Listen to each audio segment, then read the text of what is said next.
Dans l'actualité également, ce rapport explosif. La Chambre régionale des comptes y épingle Guadeloupe Formation, salaire impayé, gouvernance floue, subventions injustifiées. Un document accablant resté sous silence depuis avril. Les précisions de Romain Tible et Bruno Pencio-Villon.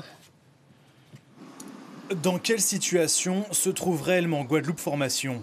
Depuis plusieurs années déjà, l'organisme public fait parler de lui, notamment pour des retards de paiement de stagiaires, des salaires qui financent indûment le budget principal de l'organisme, selon le rapport de la Chambre régionale des comptes.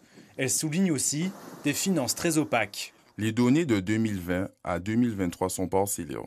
En dépit des demandes émises, au total, l'établissement a justifié 20,5 millions d'euros, soit 58% des subventions versées par la région.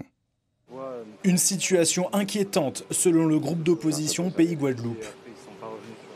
Si vous avez que 58% de la région, de financement de la région qui sont justifiés, ça veut dire qu'il y a quand même 42% qu'il faut expliquer.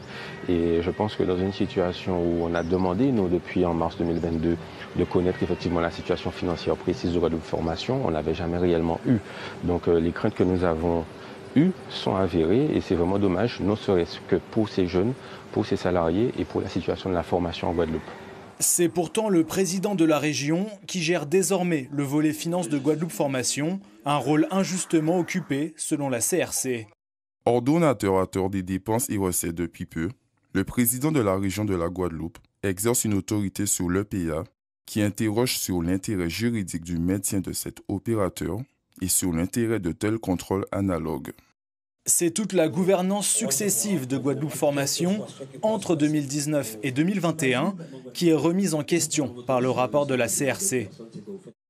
L'établissement a dès lors connu, depuis le départ de M. Galap, une succession de nominations en dehors des procédures régulières de recrutement. Le conseil d'administration doit se réunir vendredi.